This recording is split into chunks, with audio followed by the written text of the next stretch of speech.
É fantástico, a gente chega atrasada, deixa cair o celular. Tudo isso ao vivo! Estamos aí! Oi, queri! Aqui a live nunca começa às 20 horas, sempre um pouquinho mais tarde, mas já estou me superando. Nossa convidada Márcia já está on. Deixa eu só terminar de conectar aqui. Já te chamo. E também tô super contente. Tá bom o som, Márcia? Tu tá me ouvindo? Eu destruí tudo aqui.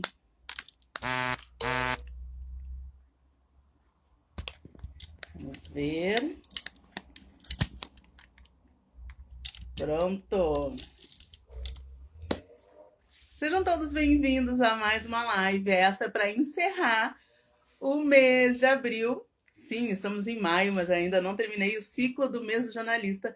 E eu tenho a honra de encerrar com a participação da Márcia Veiga, que bom, que tá ótimo o som, que é jornalista, doutora em comunicação e vai falar sobre o gênero no jornalismo. Ela que foi premiada em 2011 com a sua dissertação de mestrado neste tema, nesta área.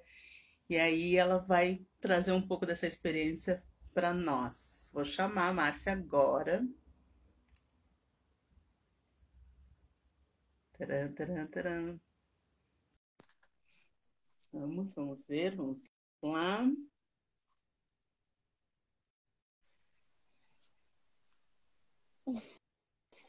Oi! Oi, Legal te ver! aqui estamos. Ai, que bacana esse encontro! Ah, né? Tava só pra gente se ver. Seja bem-vinda, Bom, Márcia. Se apresente para obrigada, mim, por ô favor. querido. Presente é meu, gente. Eu tenho a honra de encerrar teu ciclo, né? E só de te ver aqui, da gente poder bater um papo, né, Elaine? Tanto tempo que a gente não se vê, e não.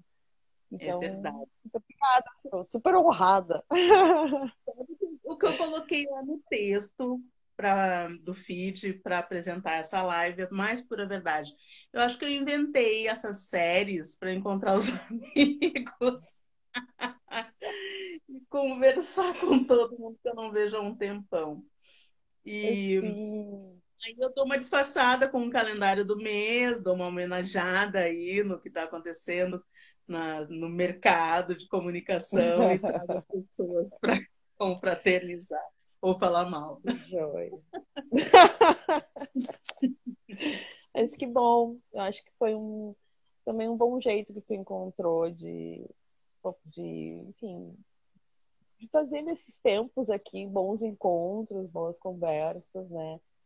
E é o que temos também para hoje, né? Nesse mundo que a É gente está verdade. vivendo. Então, e tanto para a gente encontrar quem a gente gosta, quanto para poder discutir e participar e acompanhar, né? Então, acho um bom caminho, querida, e eu tô aqui. E compartilhar conhecimento, né? Afinal, nós estamos aí para isso também. De alguma forma, a gente pode ajudar o outro dentro da nossa área de Sim, atuação, da nossa pesquisa, do nosso estudo, de tanta dedicação sim. que a gente faz na nossa carreira, né? Então, bora espalhar Uhum. isso aí e ver o que vem de retorno, né? E é isso que eu quero que Ó, tu fale para nós, assim, sobre o gênero no jornalismo. O que é isso? O que interfere no mercado de trabalho, nas relações de trabalho, na uhum, produção das notícias, na hierarquia dentro das redações, como isso interfere para a audiência, para o leitor, para o ouvinte, o uhum. telespectador, e, e como é isso para o psicológico do profissional? Como o profissional Uhum, trabalha com essas questões que envolvem o gênero, né? E aí eu uhum, queria que tu trouxesse um pouco dessa tua pesquisa, né? Do resultado desse trabalho que tu fez, que foi na dissertação, e como tá. E a gente vai dando uma contextualizada com os últimos acontecimentos, né? Por exemplo, as Uhum, demissões que tem aí, uhum, que estão na mídia acontecendo desde de sempre, mas vamos pegar as mais atuais, as últimas aí. E sim. as ofensas que jornalistas sofrem, né? Ah, Uhum, de personalidades públicas, que tá aí todo mundo sabe, todo mundo viu. Então, uhum. por favor, fale aí o que é o gênero no jornalismo. Existe gênero no jornalismo? Assim, eu acho que isso é muito legal também de perguntar, né, Elaine? Porque quando a gente fala sobre gênero, né, a primeira coisa que vem à cabeça, a gente vai falar sobre mulheres, né? E sim, também a gente vai falar sobre mulheres, né? Ou no máximo a gente pensa, vamos falar sobre homens e mulheres, né? Sim, também envolve homens e mulheres, mas eu acho que é interessante quando, para mim foi muito interessante entender, trabalhar com gênero, para perceber como todas as coisas do mundo elas possuem um valor relativo a gênero, né? E para pensar como se dão as relações de poder, porque a gente sabe que vive num país de extrema desigualdade, né? E essas desigualdades, elas são marcadamente de gênero, de raça, de classe, sexualidade, enfim, tem uma série de marcadores, né? Então, quando a gente vai, para estudar o jornalismo, né, o gênero no jornalismo, foi interessante porque eu pude compreender como aquele universo, né, como o universo que eu estudei, que foi uma redação de telejornalismo de uma grande empresa, como aquele universo reproduzia muito sistemas de poder e desigualdade que a gente vê de uma forma geral na sociedade, né? Então, o que eu acho interessante desse estudo é que a gente pode compreender como se dão as relações de gênero e poder dentro do jornalismo, nas redações, na profissão, né, entre os profissionais, é, e também, né, na hierarquia das notícias, enfim, como todas as relações de gênero e poder estão perpassadas no jornalismo, mas também como é que a gente como é que isso se retroalimenta através do jornalismo para a sociedade, né? Então, acho que quando essa compreensão sobre o gênero do jornalismo é também uma compreensão de como é que funcionam as relações de poder, né? E que acabam nos colocando enfim, entender um pouco melhor como é que essas desigualdades se dão, né? Então,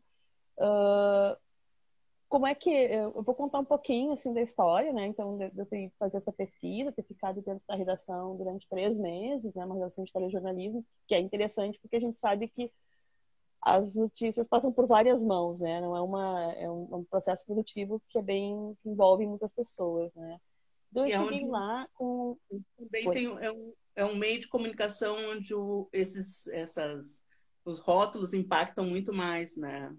Também. Sim, sim, exatamente, porque a televisão também enfim, ainda é uma grande potência, né, no Brasil, né? Então, então tá ali dentro de uma redação de telejornalismo, observando como é que funcionava todo o processo, né, acompanhando durante todos os dias, eu comecei a perceber é, que havia uma hierarquia, né, para chegar ao poder e ao prestígio. Não era tão evidente, né? Mas eu fui vendo como o gênero estava funcionando ali. Então, como determinados profissionais poderiam ter mais condições de ter mais poder, mais prestígio e também com isso um melhor salário, porque a gente sabe que hoje as redações de jornalismo tem muito mais mulheres, né? Mas se a gente vai olhar os dados, a gente vai ver que ocupando os lugares de poder, né, a maioria ainda são homens e os salários também são diferentes. Então, mas o que eu fui percebendo é que não só essas desigualdades se dão, né, nos cargos, mas também na própria não só desigualdade salarial, mas a própria condição de chegar a uma melhor condição de prestígio, de reconhecimento como profissional, né, e como credibilidade, né? Então, É eu descarado, vou então, tipo, não, diferenças assim, salariais? Ou tem um sim, disfarce assim, do tipo, fulano está há mais tempo na empresa. Ou então fulano faz não outras funções, ou é a mesma função e é sim. mesma Discrepante. função e é discrepante, né? Então, isso que, por exemplo, quando eu cheguei ali nesse programa, tinha o editor-chefe estava doente, ele estava sendo substituído por dois profissionais, dois editores, e era um homem e uma mulher.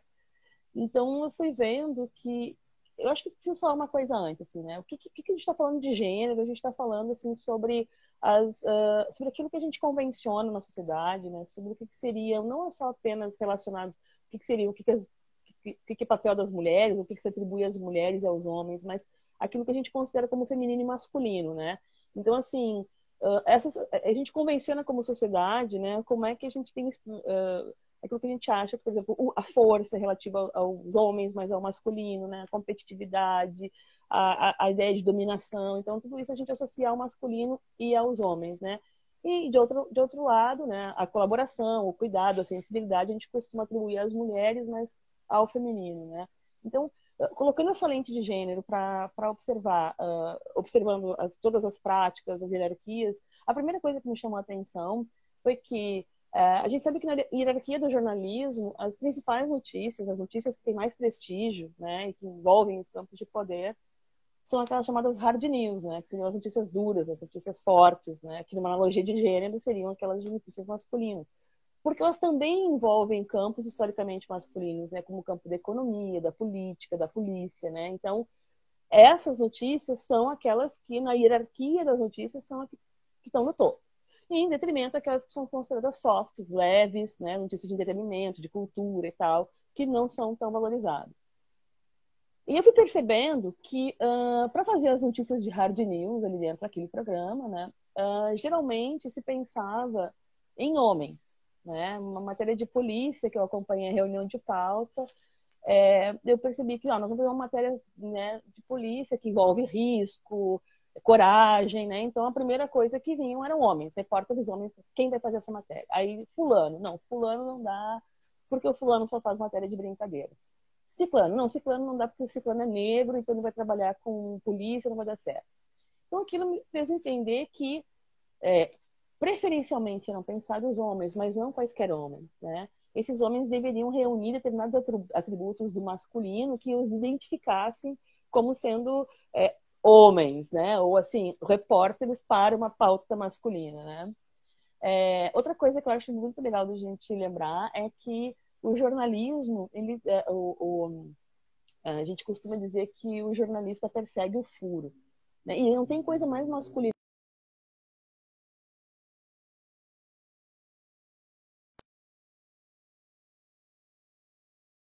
aquilo que seria do campo do masculino, né? Cortou aqui ou foi só para mim que tu deixou de aparecer, Laís? Porque entrou uma ligação. Tá ótimo, E eu maravilha. aqui desligando. Sensacional, Podia ser maravilha. Ótimo, verdade. tá Espero que a ótimo. pessoa não insista, né? Maravilha. Acontece, aqui Então, acontece de tudo, né? acontece, acontece. A Kátia tá dizendo, oi, Cadzila. Cortou. Então, estava Já vou aproveitar essa falando. pauta, né, que eu vou dizer assim, ó, pessoas que queiram fazer questionamentos podem usar a ferramenta aqui do ponto de interrogação, manda a questão para a Márcia e vamos Isso. aproveitar a presença dela e ó, espremer o que a gente puder e não puder. Maravilha, coisa boa também. Então, aí fui percebendo isso, né? Então, sempre com essa lente que te ajuda a pensar, né? Mas de que universo é isso? Aí também fui vendo nessa ocupação dessa chefia, né? O cara, ele tinha um perfil, ele era um homem e ele tinha um perfil mais masculinista. Então, ele era duro, ele tinha uma ideia, aplicava uma ideia de autoridade autoritária, né? É, ele, quando ele estava na reunião de pauta, ele que decidia, ele não, as pessoas não tinham muita voz, não tinha muita escuta, né?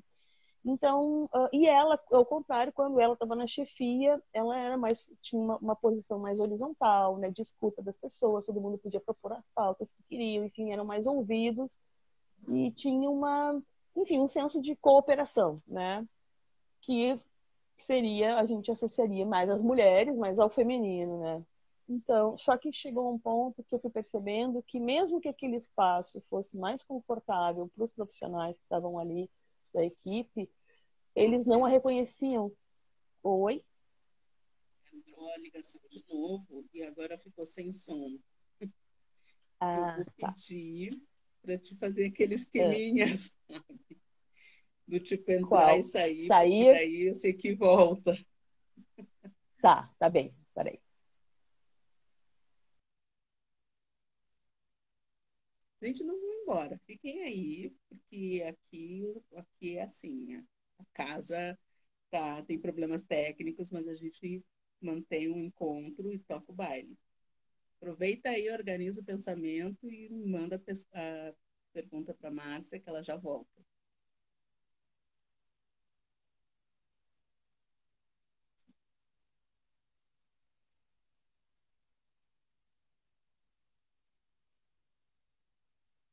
Não fujam, fiquem aí. Voltei. Tudo certo? Tudo certo? Tudo bem aí? Estão ouvindo? Deixa eu ver. Fala aí de novo, Márcia. Tudo certo? Passou um pouquinho baixo o teu áudio. Ué, Não sei se é só para mim ou não. não sei. Tô com o mesmo microfone. Aí não sei o que. Agora ficou mais baixo ainda. Oxi, oxi, oxi, oxi, oxi. Será que não é o fone que tá tapando? Não, tô com ele. Não, Posso colocar ele aqui. Não sei se melhora, mas. Não sei. tô ouvindo bem baixinho. Peraí, Márcia, Ali, vamos ver se eu consigo Rafa resolver tá aqui. dizendo que tá ouvindo, tá normal meu áudio. Será que é pra ti, Elaine? Já quem apareceu ali. Não tô ouvindo nada. Pois, quem sabe eu vou sair e entrar de novo, então. Não, não.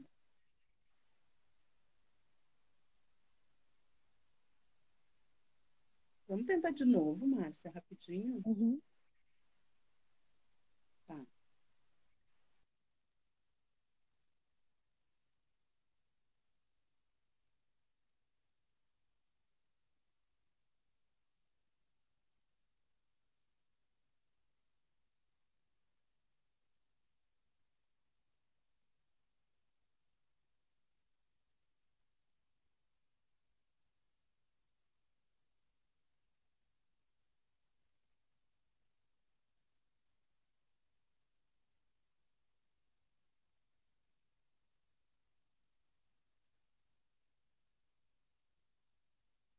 Pois é, Ângelo, isso acontece seguido, assim, as pessoas conseguem ouvir, eu não ouço, e aí depois quando eu subo o vídeo para o YouTube ou para o IGTV, fica que ele realmente não vem o áudio do convidado.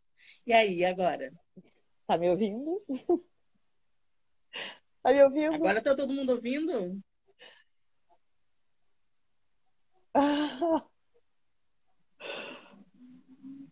Vamos lá, vamos seguir.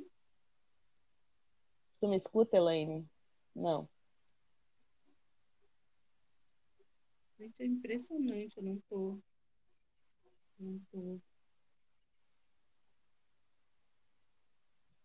E se tu Acho tirar que é teu só. microfone um pouco, desplugar, sabe? Tu me escuta? Me escuta? Nada? Não, não tá vindo esse som. Eu vou pôr o microfone, então, que de repente pode ajudar, né?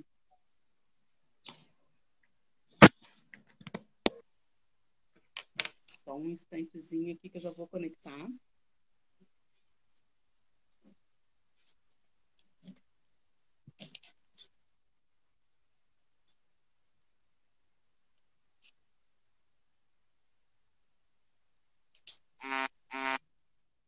E aí? Vamos lá. Vou botar aqui.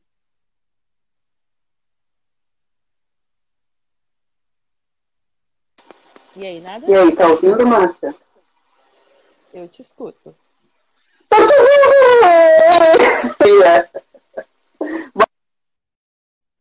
Bora lá, então, vamos lá. Ai, que bom. Então tá. Então vou voltar, assim, recuperando um pouco, né, o que eu estava falando. Assim, como eu fui percebendo, então, como o gênero organizava também, participava da forma como o poder e o prestígio iam sendo distribuídos ou sendo reconhecidos dentro do jornalismo, né? Então, a primeira ideia foi perceber as notícias, né, como elas também, numa analogia de gênero, as notícias principais, as que são mais privilegiadas e com isso também são aquelas que vão reunir os repórteres entendidos como melhor, mais capazes de produzi-las ou de realizá-las, né? E nesse sentido, sempre, tanto as notícias quanto os repórteres precisavam reunir preferencialmente atributos de gênero, né, masculinos, né? Então, serem aqueles que demonstrariam mais coragem, né, correr mais risco, fossem mais fortes, né? Como se mulheres não fossem capazes de tudo isso, não tivessem todas essas qualificações também, né? Exatamente.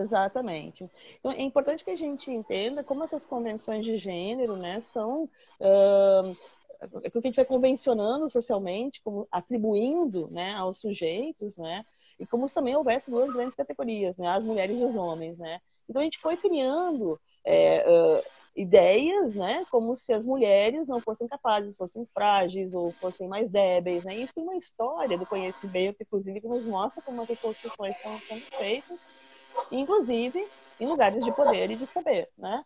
Então, o que eu acho que é interessante quando eu coloco essa lente de gênero, para também entender que também não são todas as... quer dizer, isso ocorre muito mais com as mulheres, mas entender por quê, né? Como é que isso opera também de uma forma geral, né?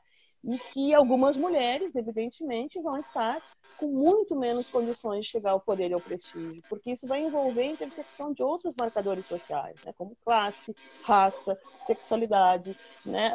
Geolocalização, isso tudo vai definir, né, quais são as mulheres, mesmo entre mulheres, que vão ter mais condições de acesso a poder e a prestígio, né?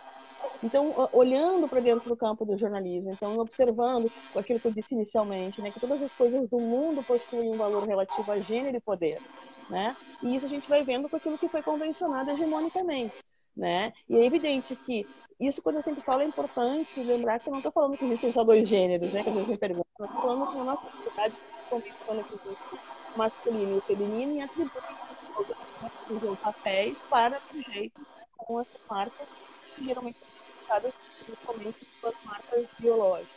Uma outra questão que eu vou fazer aqui agora, mas o que eu queria chamar a atenção é que, ao olhar para o jornalismo, então, eu vou vendo como aqueles atributos convencionados como masculinos são importantes, porque outro caso, né? Bom, deixa eu terminar o caso da editora, né? Essa editora se sentiu mal, porque ela não era reconhecida pelos profissionais, né? Não, porque eu fui entendendo depois que a ideia de autoridade está muito associada ao autoritarismo, né? E isso também tem a ver com essa forma de poder masculinista, né? Que pelo menos no Brasil desde o processo de colonização. Então, ela não conseguia exercitar um lugar de autoridade, porque ela não era autoritária, porque ela não mandava, porque ela tinha uma postura, enfim, muito mais associada ao feminino, né? E na nossa sociedade... É estranho isso, porque então a equipe estava tão acostumada, vamos dizer assim, a ter uma gestão ali na redação, onde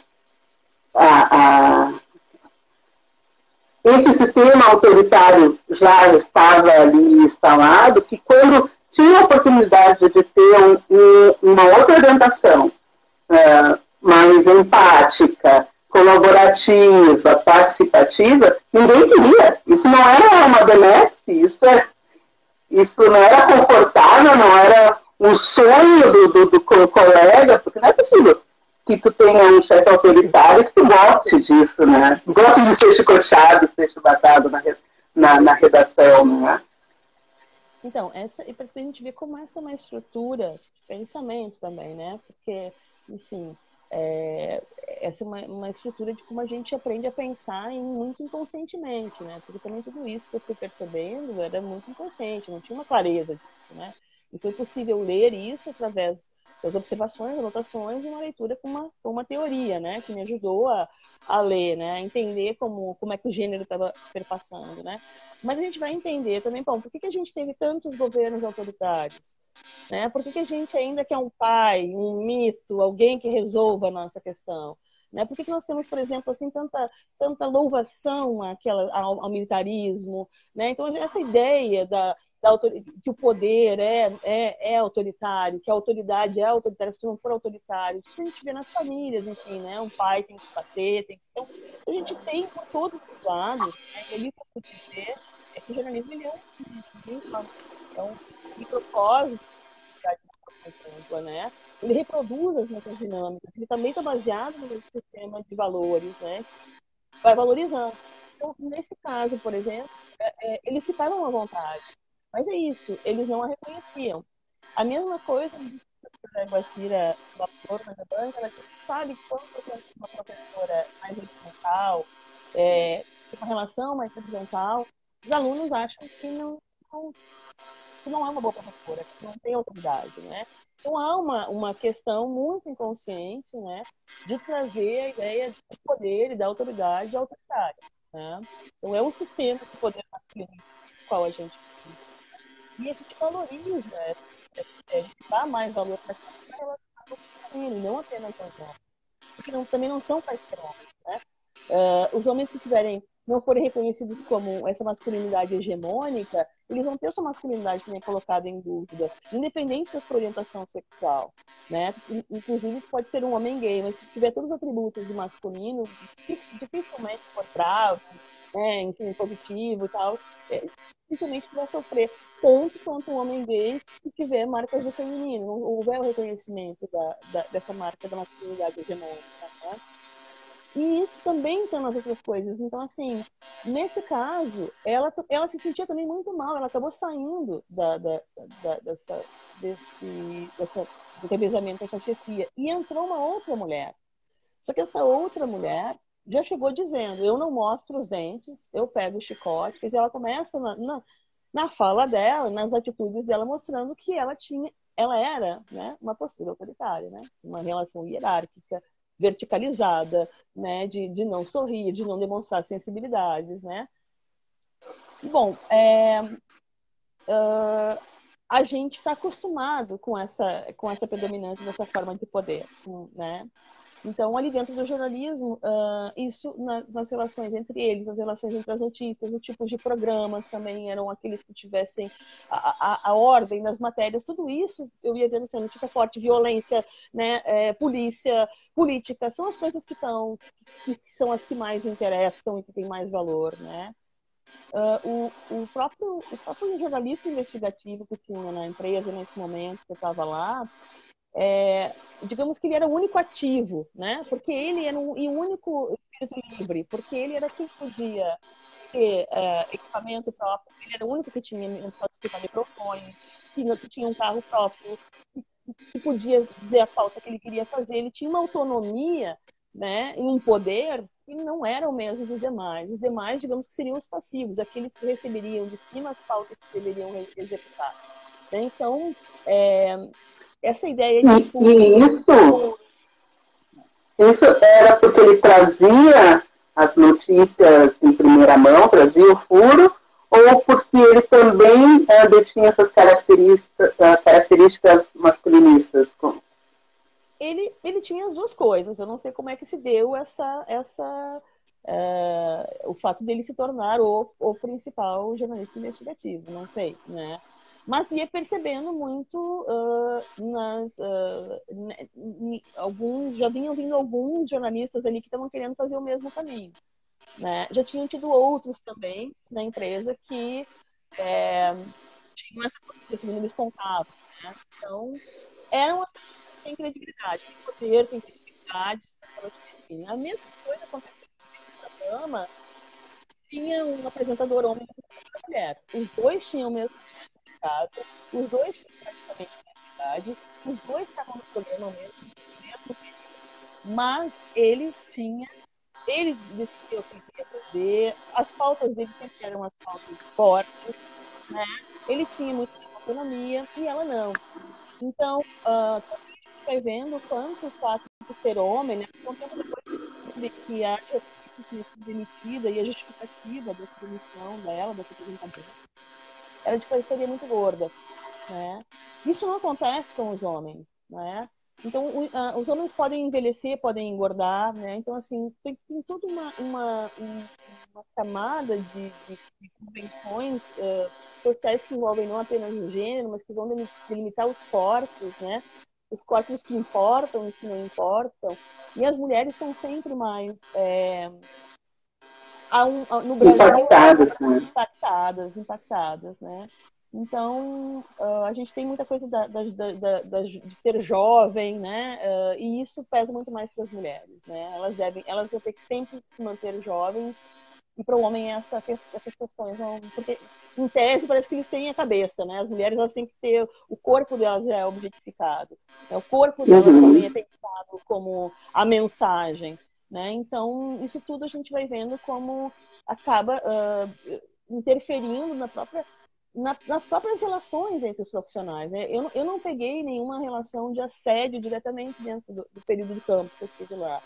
Mas a gente tem visto, e cada vez mais, o quanto as mulheres jornalistas são assediadas dentro das empresas, fora das empresas, no seu trabalho, então fazem isso com homens, né? Então, assim, os corpos das mulheres são julgadas, né? Elas nunca são apenas uma... E elas, por melhores profissionais que sejam, elas sempre vão ser desqualificadas por questões que os homens jamais serão, né? Ou pelos seus corpos, ou pelas suas condutas.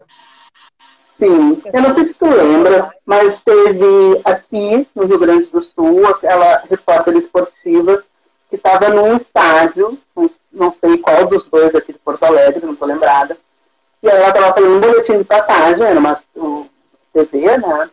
E um torcedor, né, fez um gesto como se fosse dar um beijo dela, não me lembro se chegou a dar um beijo nela, e foi... É uma agressão, para mim isso é uma agressão. A menina estava trabalhando, né, e vem um torcedor e se achando o direito de ter um ato agressivo desses, né? Sim. E eu dei uma pesquisada antes, vi que, acho que foi no final de dezembro de 2020, uma jornalista de Minas Gerais, também da área de esportes, sofreu assédio na emissora, ela denunciou na empresa e tempo depois foi demitida. Então, quer dizer que o assediador não foi recriminado, não foi repreendido, não foi punido, mas ela vítima sim, né? Temos aí o caso da jornalista da Folha, que teve aquela observação do presidente da República de cunho sexual, né? E ele perdeu, né? Ela processou ele perdeu, teve que fazer essa indenização, mas aconteceu essa violência também verbal, essa agressividade de cunho sexual para ela, né? E tem o caso também, até que eu vi que tu me encaminhou, da menina que foi demitida depois que retornou da licença maternidade por estar acima do peso. E teve um outro ainda que eu pesquisei e a empresa alegou isso, não era uma desculpa, na verdade, né?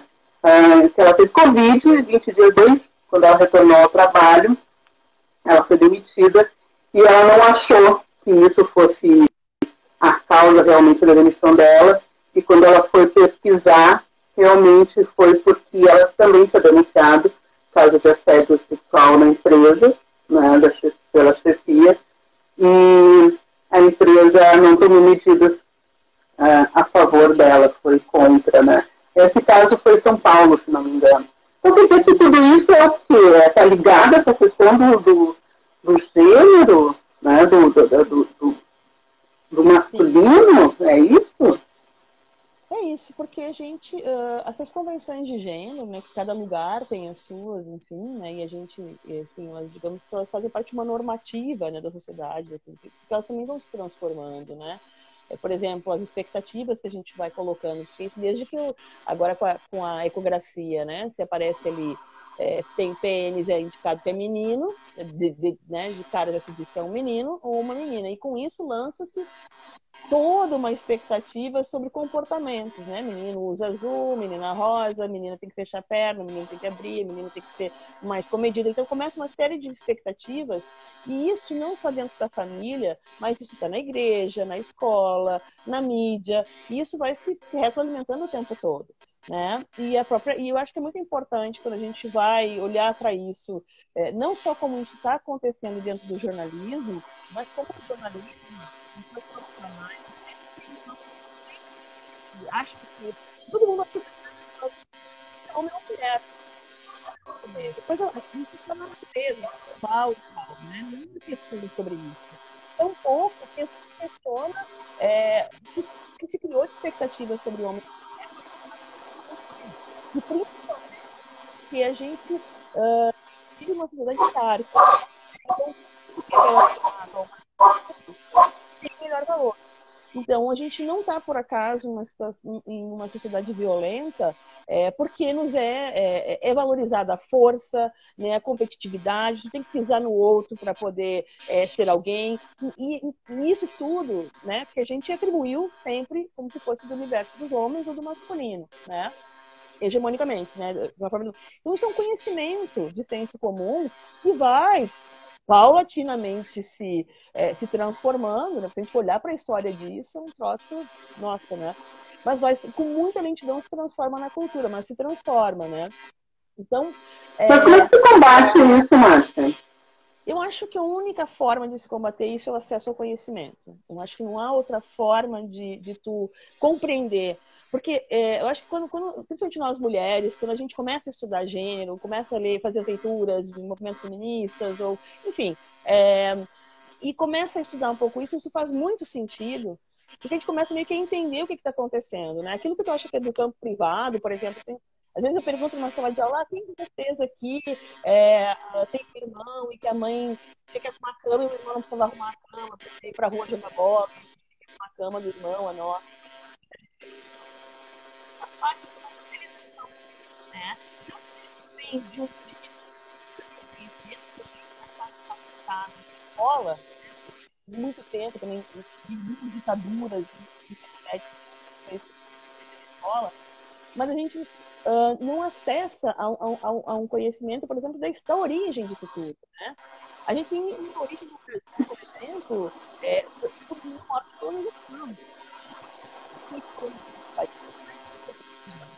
né? Foram os homens brancos, héteros da Europa que vieram aqui e já tinham pessoas aqui, já tinham indígenas, já tinham outros povos.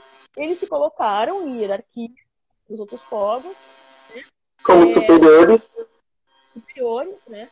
Enfim, desde lá, e aí eram com as ações militaristas, masculinistas, eram os homens, enfim, que estavam agindo e foram. E quando a gente vai olhar para a Constituição do Estado brasileiro, há um projeto aqui, que é um projeto que envolve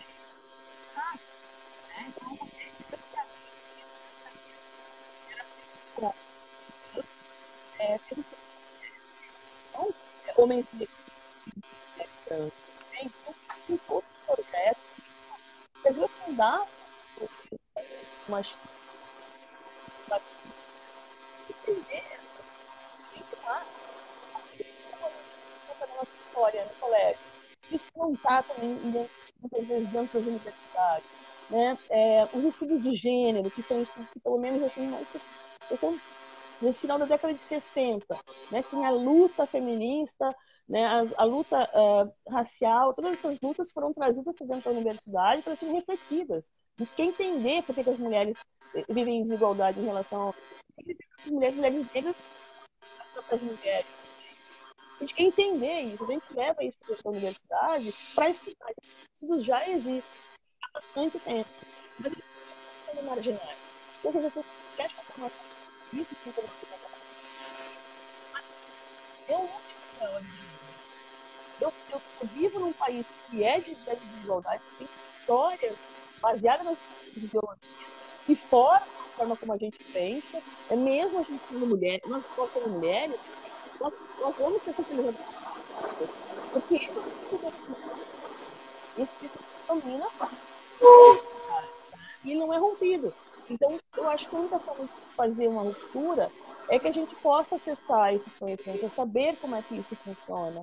Né? E a própria formação dos jornalistas é muito importante, porque não só se vivencia isso como jornalista, com dificuldade, com assédio, uma mulher que não é jornalista está submetida a passar na sociedade pelo fato de ser mulher, uma mulher jornalista vai passar e ainda do mesmo em dobro quando ela vai ter uma certa projeção, ou vai estar ocupando um lugar, ou representando uma...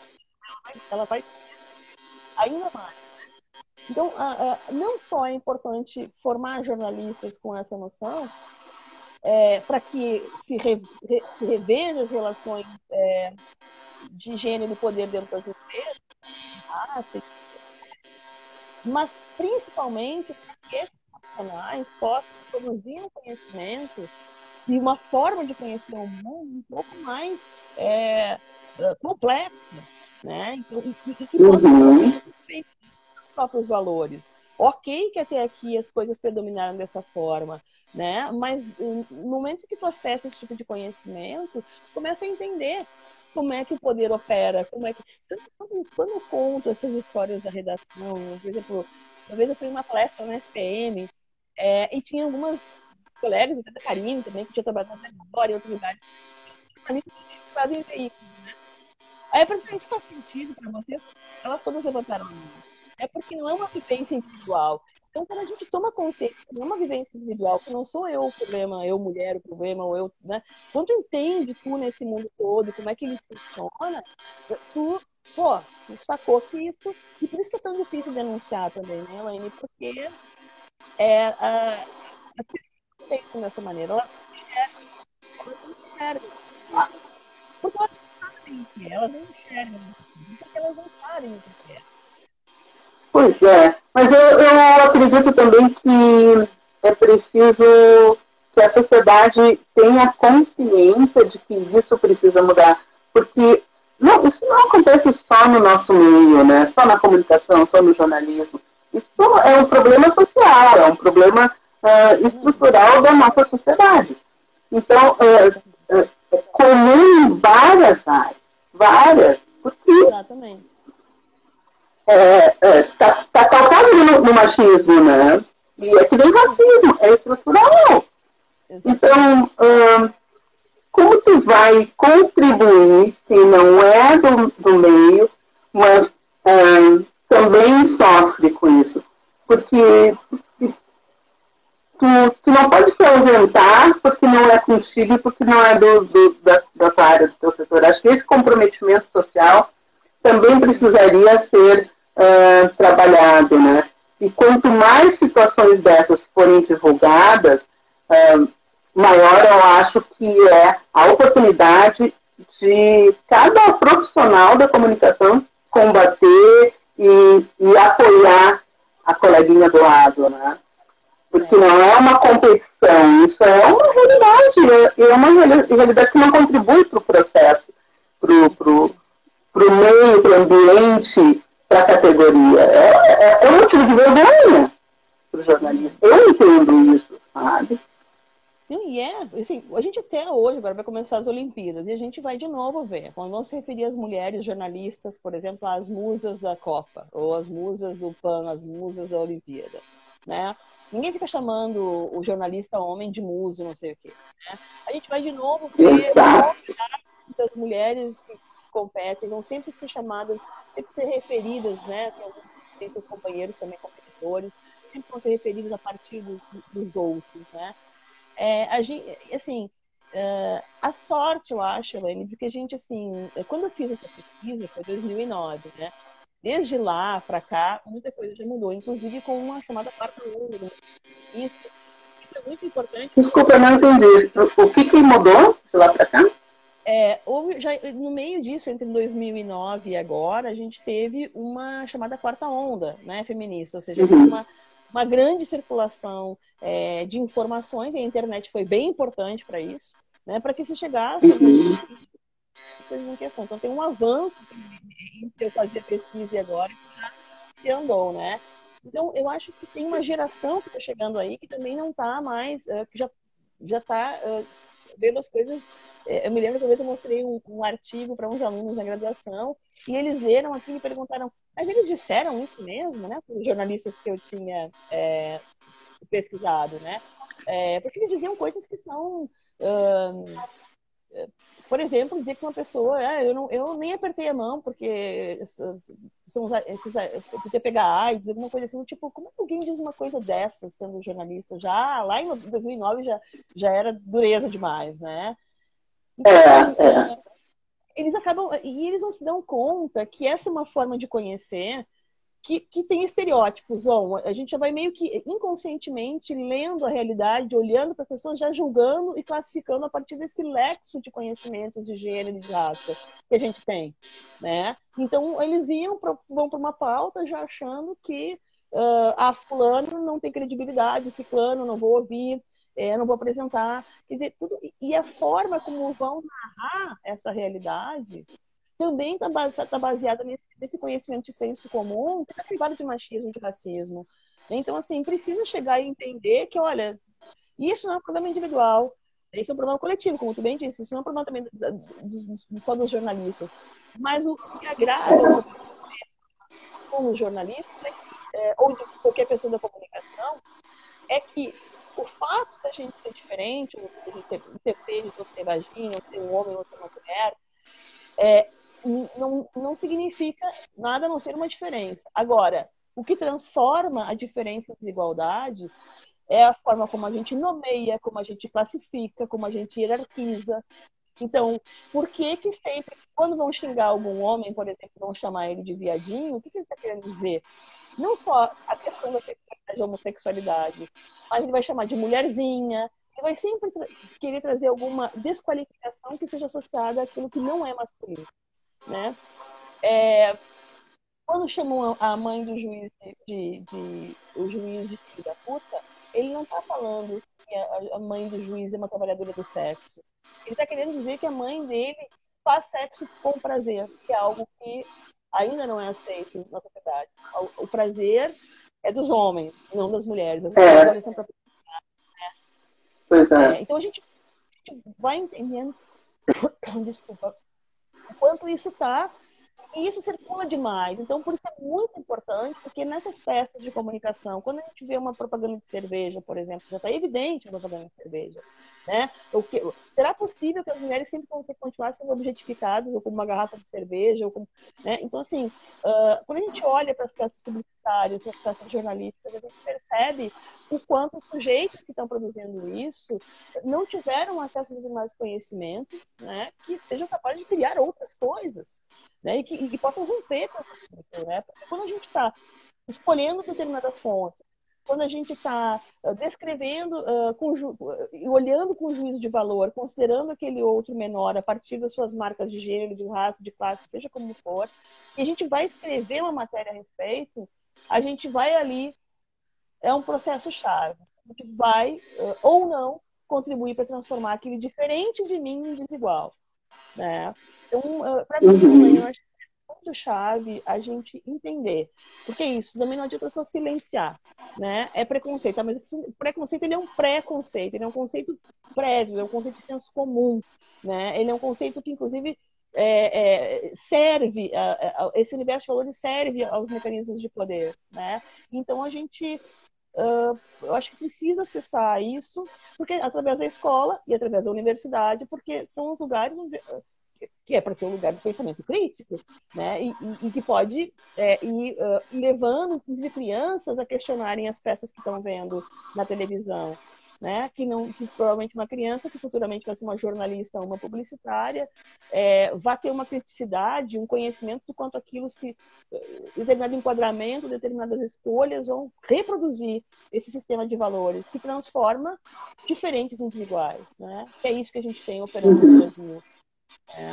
Então, Márcia, Oi. eu vou fazer mais um questionamento aqui, até vou aproveitar e provocar aí a nossa audiência. Muito obrigada, gente, por vocês aqui.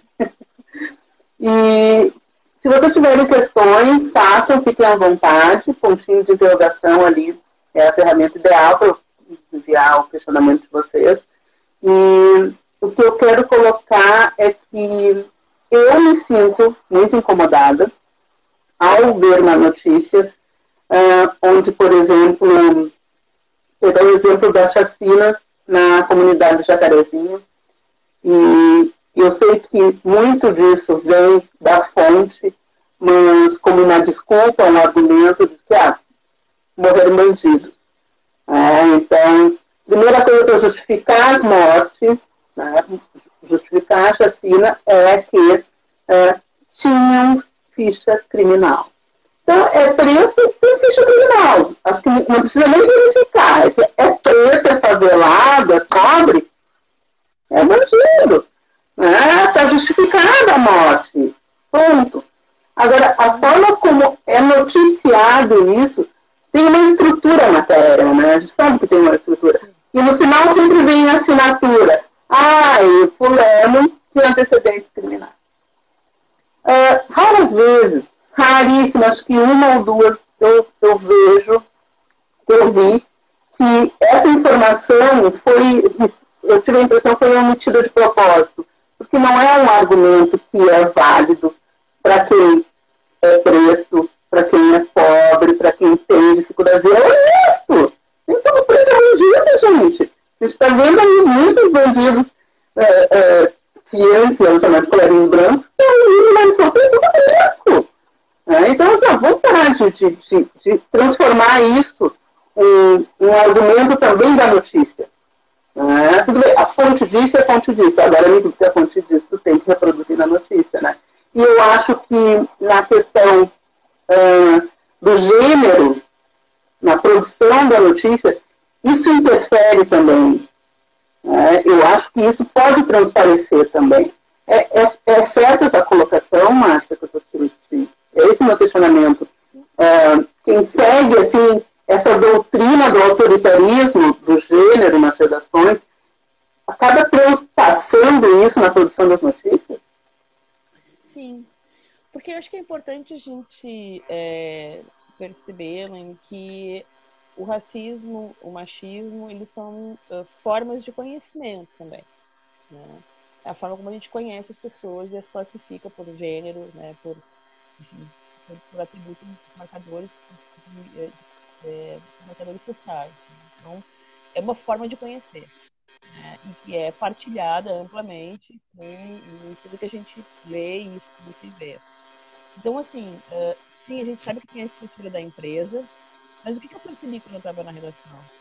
Que esse conhecimento de senso comum, que é baseado, né, nesse que não é rompido em nenhum lugar, naquele momento da universidade, os jornalistas formados na universidade que estavam trabalhando ali não tinham essa noção, eles acabavam reproduzindo porque eram mesmo de pensamento da empresa.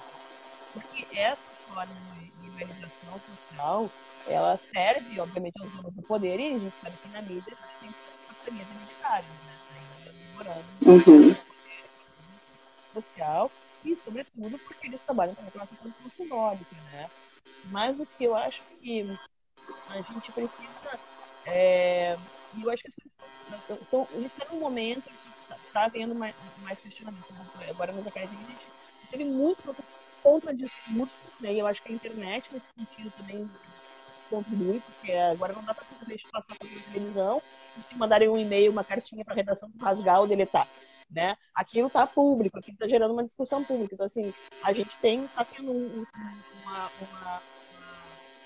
uma resistência mais evidente que tem, inclusive, mexido, muitas vezes, feito as empresas meio que fazer, como é o caso daquela bancada de pessoas brancas para discutir racismo, no outro dia, que foi questionada nas redes sociais, no outro dia, a Globo News montou uma bancada de pessoas negras, né? E ainda que lhes falte que as pessoas negras, elas não precisam estar ali para falar apenas de racismo. né? Nós temos jornalistas e outros profissionais que podem falar sobre várias coisas, né? Mas é muito simbólico que tu vá chamar uma bancada de 5, 6 pessoas brancas para falar sobre racismo, né? E quando tu tens profissionais negros que podem falar e como falaram depois, né? Enfim, foi muito melhor a respeito, né? Aí tu tem também ali o Ali Camel, né? Que continua sendo um grandão dentro da Rede Globo, que escreveu um livro dizendo que o Brasil não tem racismo, né? Então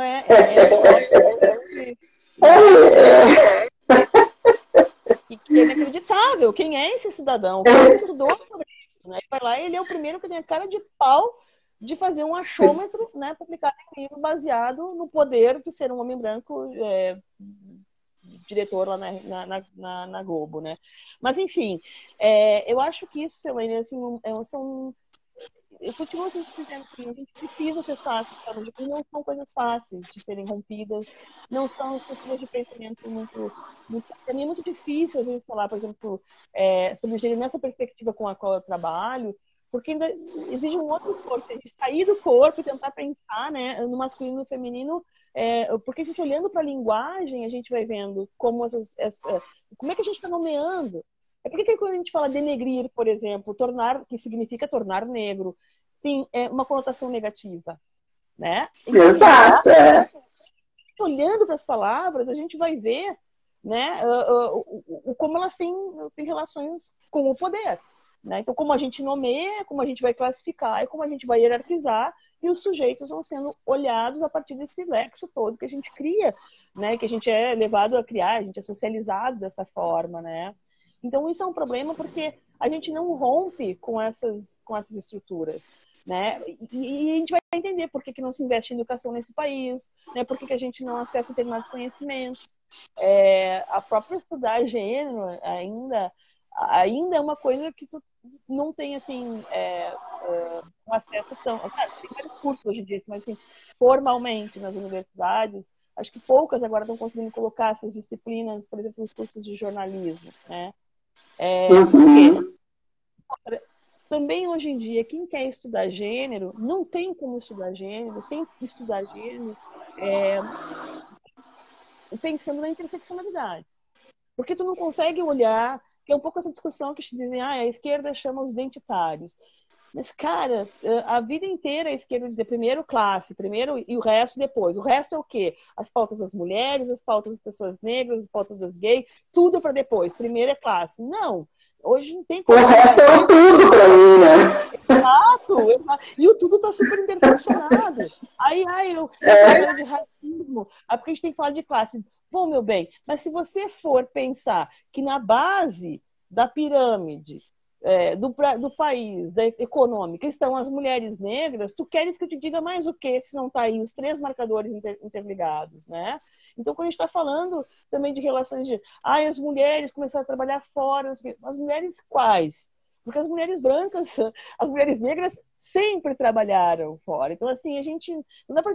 Por isso que é importante quando a gente vai trabalhar com gênero, não são todas as mulheres iguais, não é uma grande categoria, né? Mas a gente precisa colocar essas coisas juntas, os outros marcadores que se interseccionam e que vão, em alguma medida, dando melhores ou piores condições, inclusive de existência para as pessoas, né? A gente...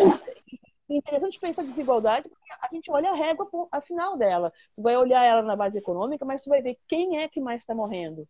São a população negra que está sendo discriminada, a população indígena, as mulheres e as pessoas LGBTQI+. Essas são as pessoas que a vida, o tempo todo corre risco. E esse risco está por esses marcadores, por eles serem vistos como menores, por essas pessoas terem sido desumanizadas, objetificadas historicamente, em todos os espaços. Então, assim, romper com uma estrutura que só no Brasil, a gente problematizar, desnaturalizar aquilo que parece tão natural, né? E a gente provocar, eu acho que esse teu encontro, provocar essas mulheres, e onde elas aparecerem, falar sobre elas, né? Porque... Por isso que a cada momento que a gente vê, por exemplo, uma mulher negra assumindo uma bancada de telejornal, a gente aplaude. Porque É uma conquista na realidade, né? Em pleno século XXI, isso não deveria ser mais uma surpresa, não deveria ser mais algo extraordinário, deveria ser ordinário. Porque o que tem de mulheres nas redações é muito. Negros, nem tanto, né? Mas ainda tem que ser valorizado esses feitos, né? Não deveria, no meu ver, ser tão raro ainda nesse momento, né? Com todo o acesso a conhecimento que a gente tem, mas infelizmente é o que acontece. Eu vou fazer uma observação pessoal agora. As pessoas acham graça, né? Quando perguntam para mim assim, e aí, como é que você tá? Eu tô linda e gorda, né? E aí as pessoas começam a rir, assim, tá, tem alguma coisa diferente? Isso, eu tô, como sempre, linda e gorda. Aí eu acho que assim, ou elas não me acham linda, ou elas não acham que gorda é linda, sabe? Aí eu fico pensando, tá, se é engraçado, se eu acho engraçado, tudo bem. É a resposta que sempre me vem à cabeça, como é que tá? Eu tô bem, linda e gorda. Pra mim estar bem é ser como eu estou, bem disposta, linda e gorda. E essa questão das expressões, né? Como tu falou ali do denigrir, né? Isso é muito... Eu acho que ainda não deveria ser tão difícil assim tirar do nosso vocabulário, excluir do nosso hábito, da nossa linguagem, essas e outras expressões, não só relativas a nós negros, mas a indígenas, a comunidade LGBTQI mais XZ, não sei das quantas, né? São tantas letras aí que eu acho que podia tirar. Mas, enfim, gente, é mudar o pensamento e o comportamento. Não é tão difícil assim. Para retroceder é tão fácil. E aí, para avançar, para recuperar o espaço que foi conquistado, é complicadíssimo, assim, como a questão do programa da Magazine Luiza para profissionais negros. Aí, isto, em vez de ser uma postura antirracista, é uma postura racista. Então, eu não entendo mais nada, né? Isso, eu acho que... Mas, Cida, deixa eu ver que horas são. Quantos a gente anda aqui? Peraí, só um pouquinho. Ih, não tem hora aqui. Tem hora aí? Não. Eu usei o relógio como...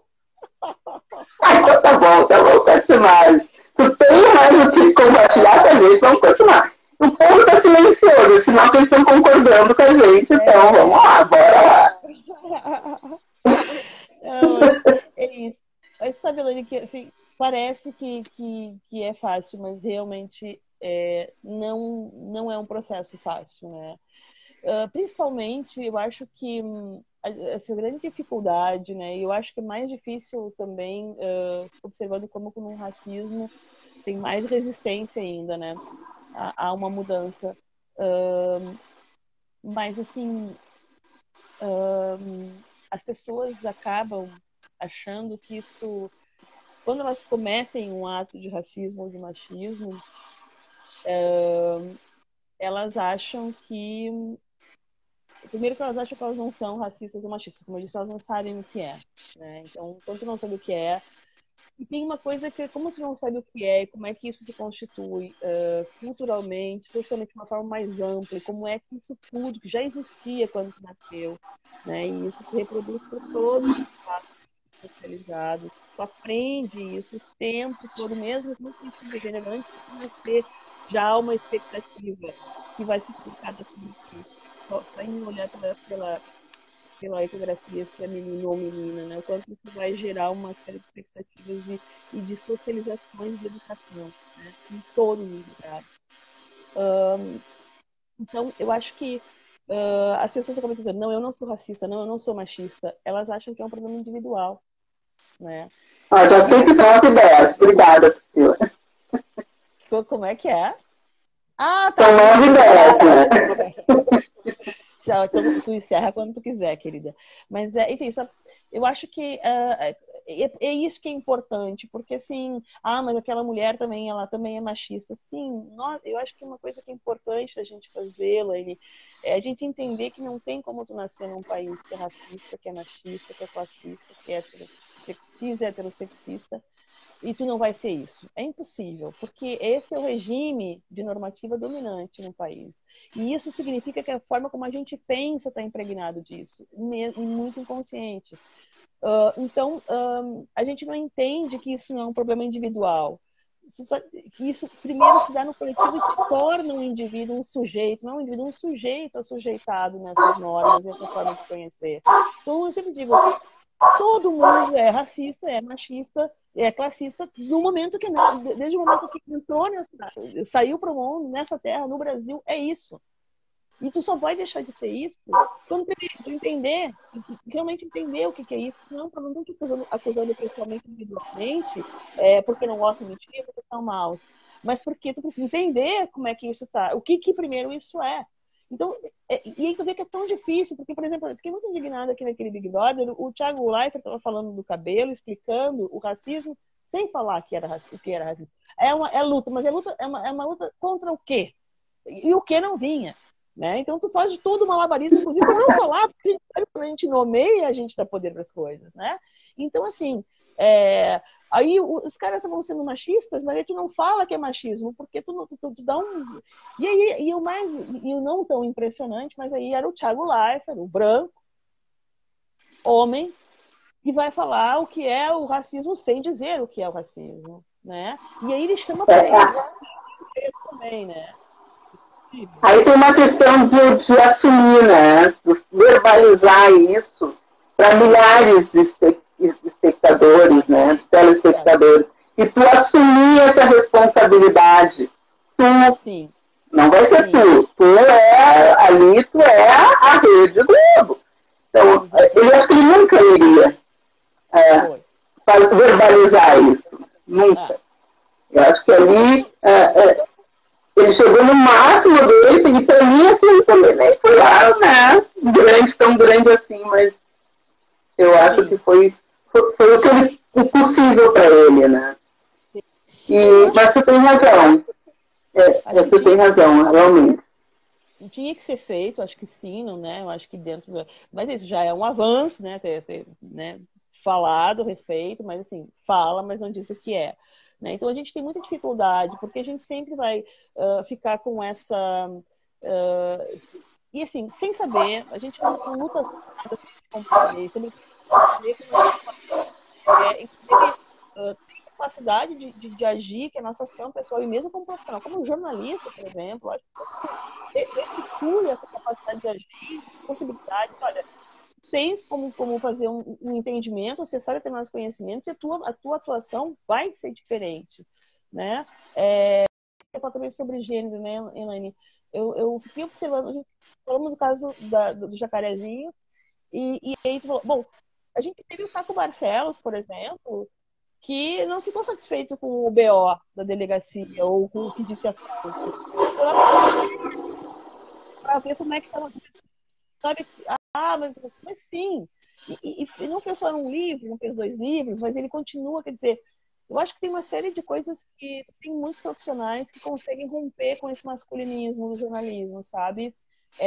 Profissionais que se relacionam com as fontes de uma forma horizontal. A gente tem Eliane Brum, tem Fabiana Moraes, a gente tem o próprio Caco Barcelos, a própria constituição a ideia ali, que agora não tenho acompanhado, mas a ideia do profissão repórter, né, como é que ele selecionava os profissionais, a ideia de empatia, a ideia de tu te aproximar do outro, tentar compreender o outro a partir dos valores do outro, não a partir dos teus, que esse é um exercício de autoridade que eu acho que a Eliane faz isso assim, brilhantemente.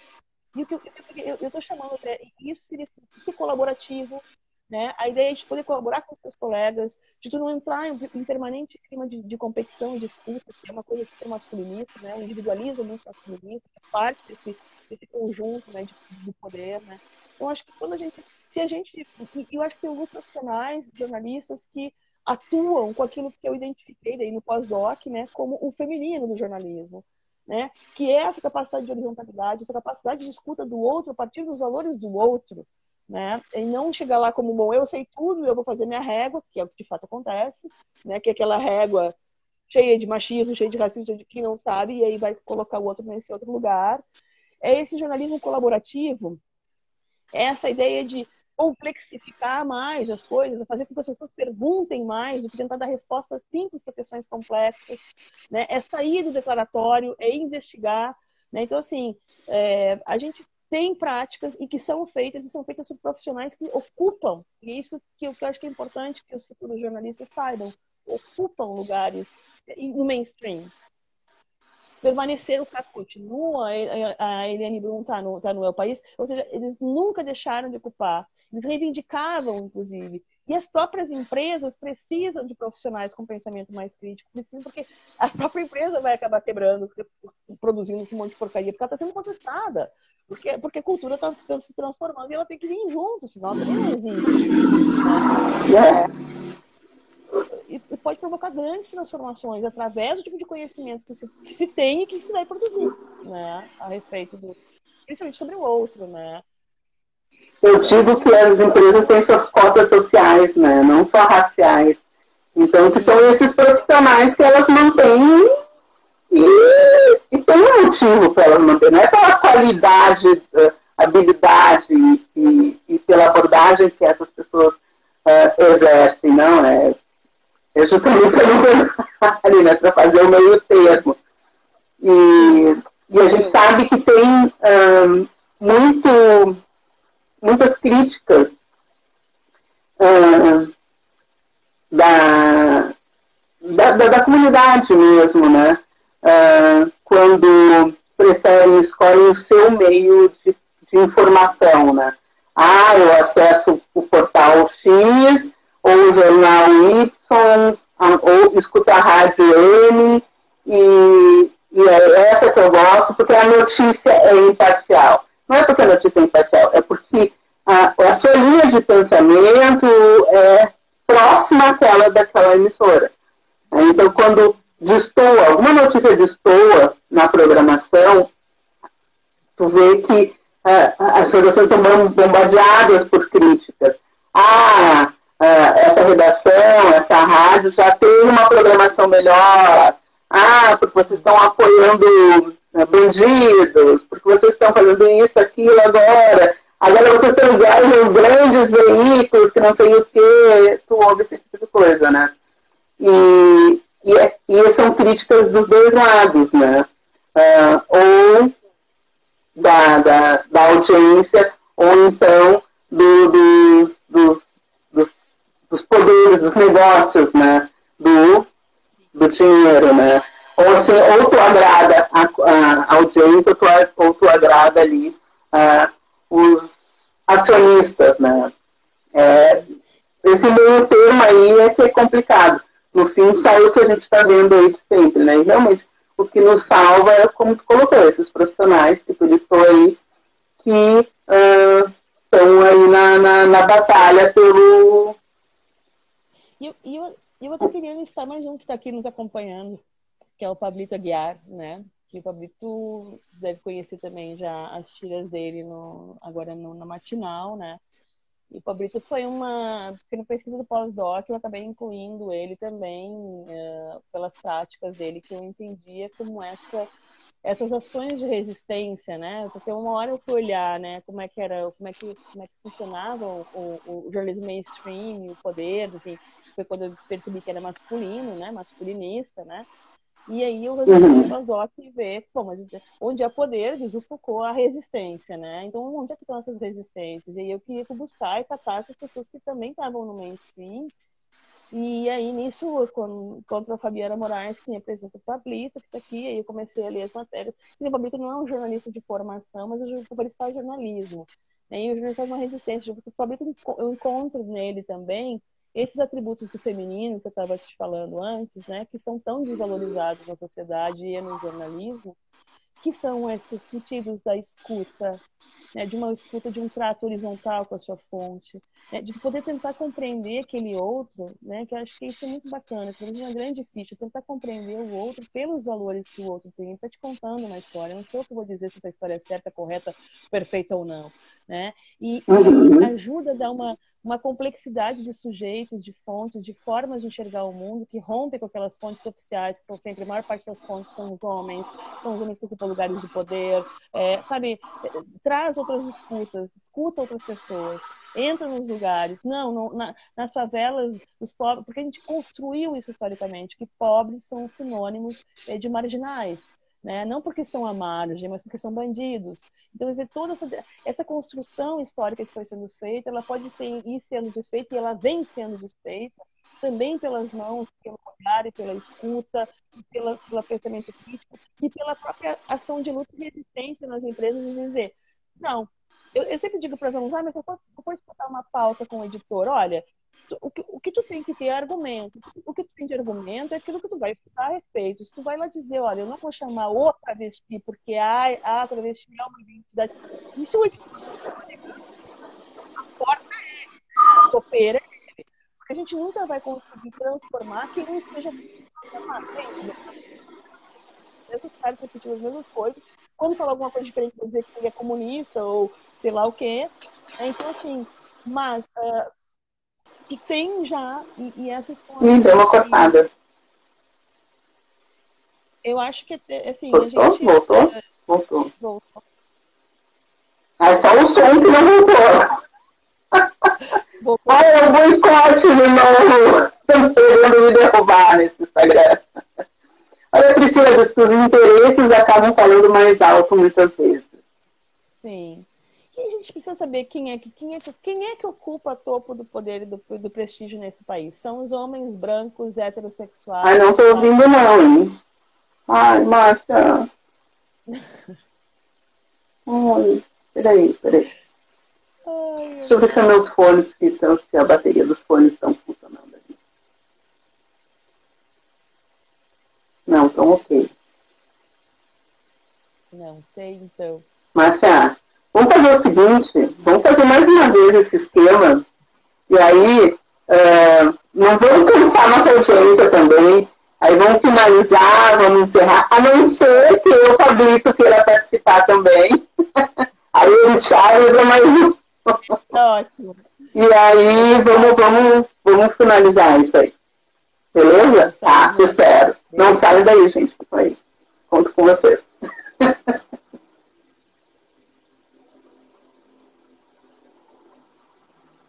Um dia o celular melhora, gente. Porque a internet já melhorou, já bombei essa internet. Então, só falta agora o celularzinho.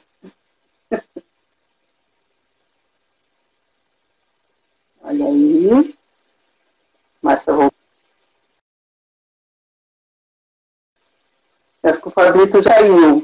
Senão a gente chamava ele também para fazer uma participação aqui. E falar da sua resistência no jornalismo.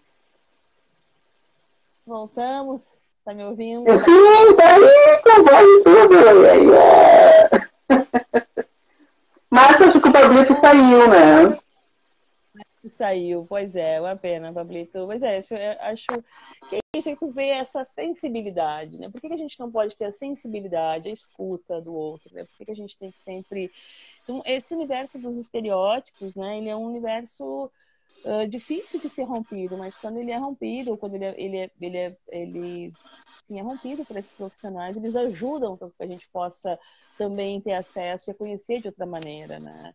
Então, pena que o Pablito saiu, mas fica aqui também meu reconhecimento a esse trabalho, né? E também quero agradecer que vocês estão com o Júnior, a Neca, que são amores da vida aqui também, né? Coisa boa. Então, agradecer também a companhia que eles estão fazendo pra gente aqui, né, Elaine? E eu sim, com certeza.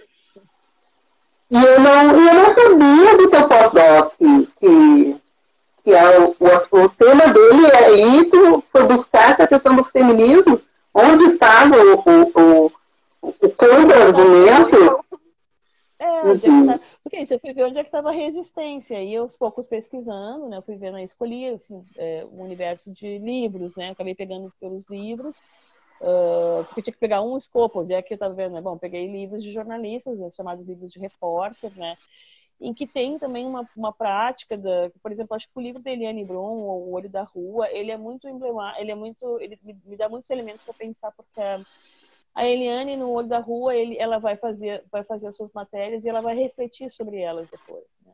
A própria Fabiana Moraes, no livro do Nascimento de Joyce, a Fabi faz ela traz a matéria que ela fez e depois ela discute como é que foi fazer essa matéria. Então ela traz esse elemento do profissional, esse profissional que sente, né? Porque aquilo que eu estava falando antes, né, Elaine? Qual é o problema que o jornalismo mainstream está enfrentando? Ele construiu uma ideia de uma imparcialidade, né, tipo, como se não tivesse ideologia. A gente sabe que ele tem uma ideologia. A ideologia dos lugares de poder, né? E ela também é racista. Ele está baseado nesses lugares que a gente conhece bem. Então, aqui tem, mas ele diz que não tem. Então, deu essa merda, porque quando o cara vai lá xingar o Estadão e desculpa o palavrão, mas quando ele vai lá xingar o Estadão e diz que o Estadão é petralha, é comunista, a gente... Ele pode não saber o que ele está dizendo, mas o que ele está querendo dizer mesmo é: você não é isento. Você não é imparcial. Então, só que eles não sabem muito bem, porque a gente que estuda isso já tem uma dificuldade. Mas como é que é? O Jornal Nacional bate no Bolsonaro aqui na parte dos costumes e tal, mas quando chega no plano do Guedes, ele não bate. Então, a gente sabe por quê, né? Mas as pessoas não entendem como é que é isso. Como assim, né? Sim. Então, dá essa confusão. Mas a gente sabe porque a gente estuda isso, tá lá dentro, tá sabendo como é que essas coisas funcionam, né? Mas, assim, acho que... Eu vou falar, citar esse exemplo aí, porque aí já vou buscar queria que tu saber a tua opinião quanto à mulher, a jornalista, no setor de política, né? Era, né, um dos cargos que antigamente ocupados por homens, né? Comentaristas políticos, jornalistas setoristas, né? Quem eram os setoristas? Eram jornalistas homens, não mulheres. Sim. E agora isso se inverteu de uns anos para cá, né? Tu vê setoristas mulheres na política. E aí, o que acontece? Tu vê as autoridades desmerecendo a pessoa, não só a representação dela como profissional ou como um funcionário da empresa X. Vamos direto na questão sexual, né?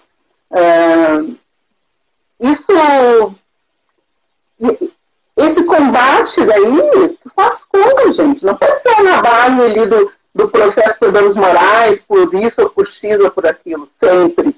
Não pode ser só com argumento legal, né? Tem que ter outro meio para isso. Isso é bem pesado, né? Eu tenho, assim, a Fernanda Nascimento, que foi minha colega também de coletivo, e ela foi muito tempo também jornalista de política no jornal. Não sei se conhece ela, né? A Fernanda Nascimento era Jornal do Comércio, ela trabalhava bastante com política, então ela vivia dentro e ela conta histórias, assim, e é isso, né? Para as mulheres, a jornada é tripla, né? A pedreira é maior ainda, né? Estou desqualificada também pelos seus colegas que estão ali, né? Tem toda a dinâmica que a gente sabe, né? Quando vai para entrevista, vai para coletiva, enfim. Tudo que acontece, tu vai vendo quando as mulheres estão envolvidas. E tem uma outra coisa, né, Elaine? Os homens são associados ao público, as mulheres ao privado. Então, sempre as mulheres vão sempre ser especializadas, né? Elas vão sempre ser pessoalizadas, vão sempre ser... Os homens não, né? O público é o espaço natural, né, dos homens e do masculino, e as mulheres seriam o privado. Quando elas ocupam um lugar público, né, elas vão ter que passar por esse perrengue todo. Muitas vezes, para poder chegar a cargos de chefia, elas vão ter que ser duras, vão ter que não mostrar os dentes, né? Elas vão ter que incorporar esses atributos do masculino para poder entrar nessa disputa, porque é um campo que se constituiu com códigos masculinos, porque foi ocupado historicamente por homens, né?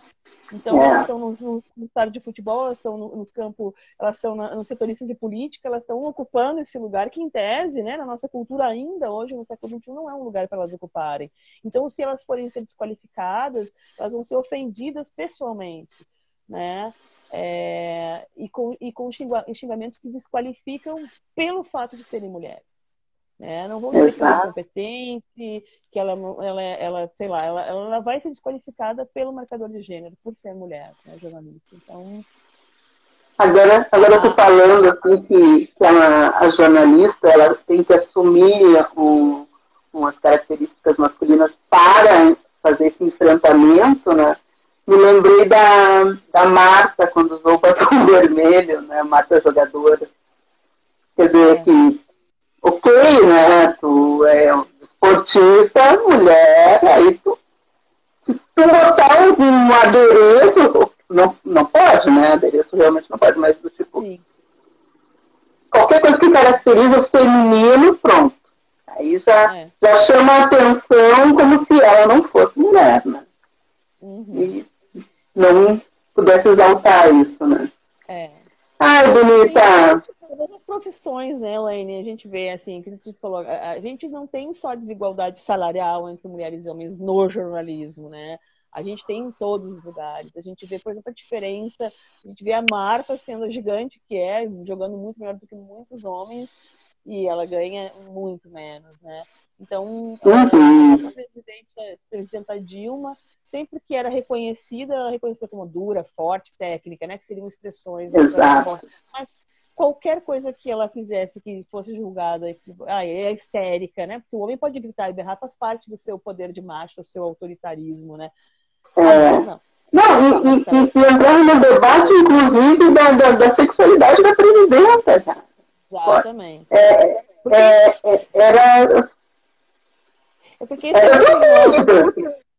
Esse outro nó é bem difícil de desatar, porque as pessoas elas atrelam sexo, gênero, identidade de gênero, identidade sexual, elas atrelam tudo, né? Então, assim, se uma mulher não tiver um feminino, a sua sexualidade também vai ser questionada, se ela é hétero ou não é hétero.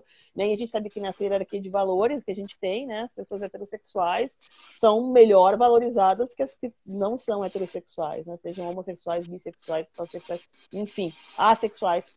O que importa, eu acho que é isso que é interessante a gente pensar, a gente tem uma pirâmide, né, que vai colocar lá no topo os homens, aquilo que é masculino, a heterossexualidade, vai colocar as pessoas de classe alta. Então a gente vai pegando os marcadores de determinada religião, de valores judaicos e cristãos, então a gente pode ver que os valores de outras religiões, principalmente não têm o mesmo valor.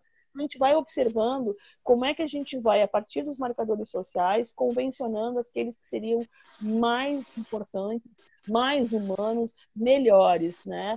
E com isso a gente vai criando uma régua que vai colocando as outras pessoas como que são diferentes, isso que a gente mencionou como sendo o melhor, né? Sempre em condições de igualdade nessas relações. Então,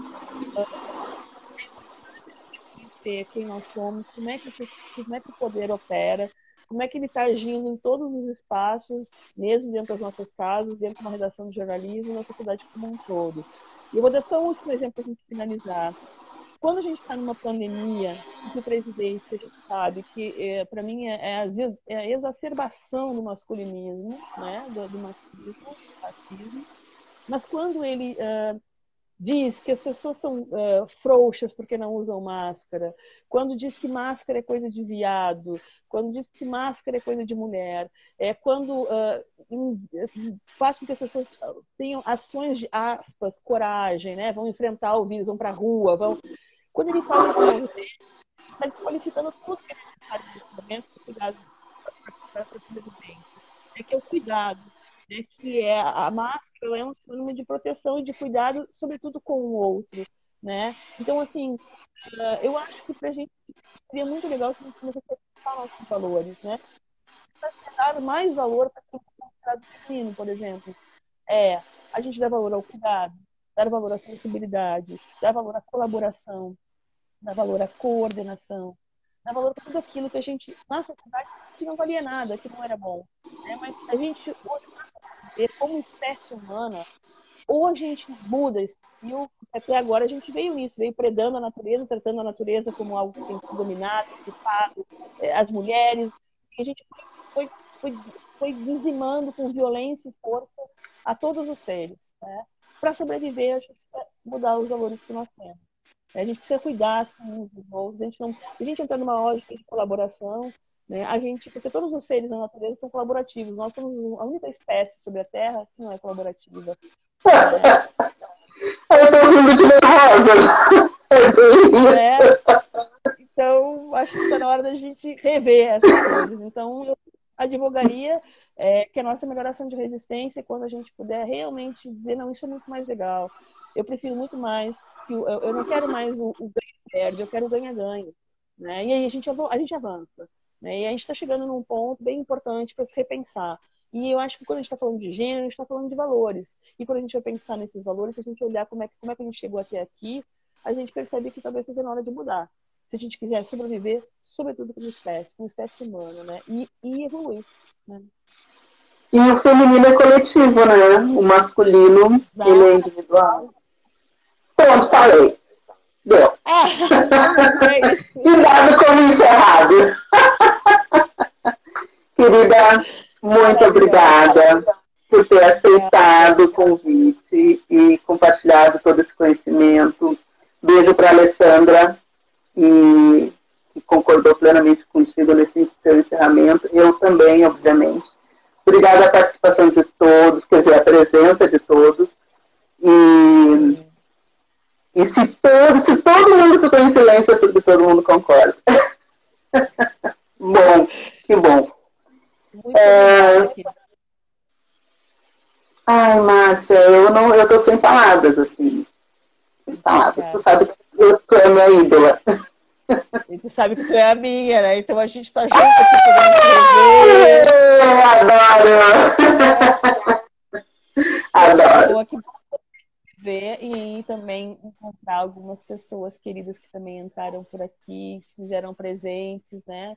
Obrigada pela escuta generosa, né? Pelo espaço, pelo cuidado, pelo acolhimento, né? Por essa generosidade que é tão tua também, né, Elaine? E torna também minha noite mais... É bom a gente estar aqui conversando e pensando, mesmo que a gente tenha sido tentado derrubado pela internet, quando a gente está aqui, firme e forte, né? E seguimos, que a gente possa ter outras boas conversas, assim, que eu acho que nessas conversas, que também são coisas do feminino, né, a gente... Não, mas agora deixa aqui em aberto um próximo convite, né, para falar sobre o combate, né, o contraponto, que é esse trabalho que tu fez no pós-doc. Vamos trazer isso para o nosso cotidiano, para a nossa realidade, e tentar tornar isso uma prática nossa, né? Então, no próximo momento, certamente vai ter essa conversa.